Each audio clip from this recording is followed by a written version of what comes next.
Hi, my name is Gerhard Schwartner, and welcome to Selling Power TV. Today, we have the great pleasure of meeting with Chris Lynch.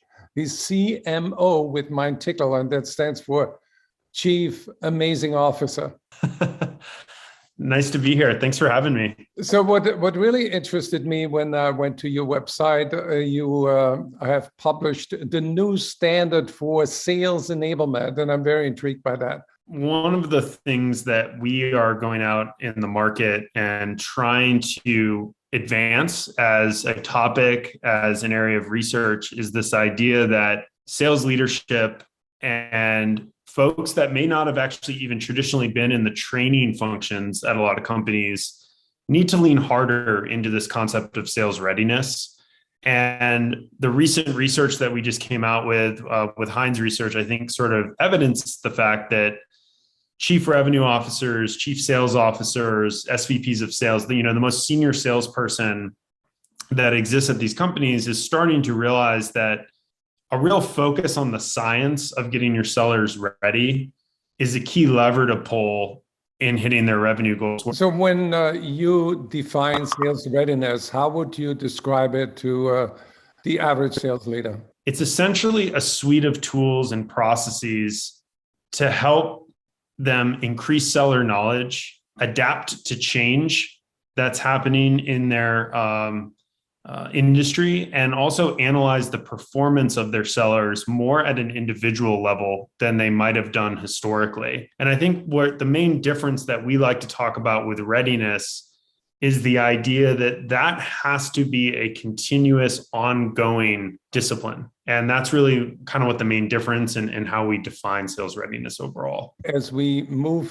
further along the path of digital transformation, it's not just readiness of people, but readiness of data.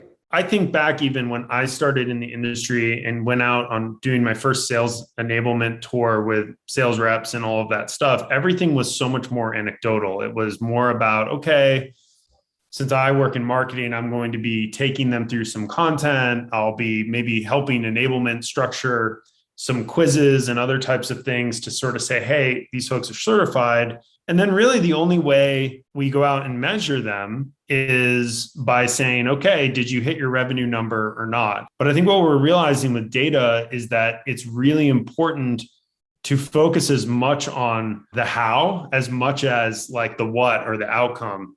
And so one of the things we found was that 8 out of 10 sales teams hit more than 75% of their quota when they prioritized a focus on individual seller productivity. And that's the pretty cool thing around how technology is evolving now is I think we can quantify sellers in a way that maybe wasn't as much available to us other than just all these cliches like, oh, well, this person has the it factor or one of those types of things. It's not just about quantifying things for a better outcome, but optimizing the digital and human capabilities. We spent nearly $7 trillion over the last 10 years on digital transformation projects, right? And we kind of look at it, we are investing in things like AI and machine learning and all these pieces. And I think what a lot of companies are realizing is that you can make all of those investments and they are going to help you drive improvements and optimizations across the business. But at a certain point, human insight still matters. If you're just expecting that you're going to invest in all these technology and tools and still see that business transformation, it takes two. You have to get the readiness of your employees right. And I think that is a realization a lot of companies are having. And I think it's become even more acute during the pandemic. Yeah, I think the pandemic added another wrinkle, which is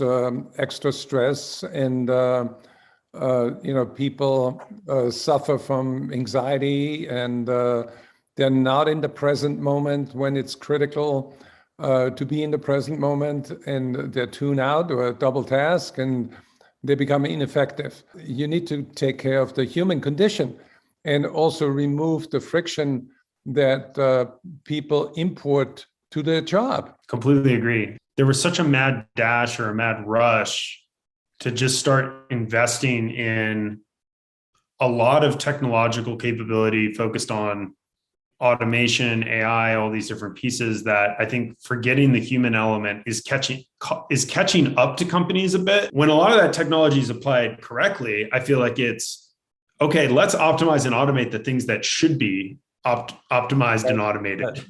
And then I'm layering that insight on top of that. But in order to do that, we have to give them the skill sets and capability to thrive in what I think is one of the most challenging times in human history to stay on top of everything. I mean, it used to just be, well, there's me and there's these 2 to 3 other products. And as long as I can kind of stay on top of what's going on there, I can be pretty effective. And nowadays it's like probably those 2 or 3 competitors that you've had for a number of years are the things that are not keeping your head of sales up at night. It's these upstarts that are coming onto the scene and doing something faster, better, cheaper, where you can't just say, oh, we'll value sell our way there. There's some things you can't value sell your way out of when the economics don't look right. So I think that is, a major challenge that we're going to see and continue to see in the coming years.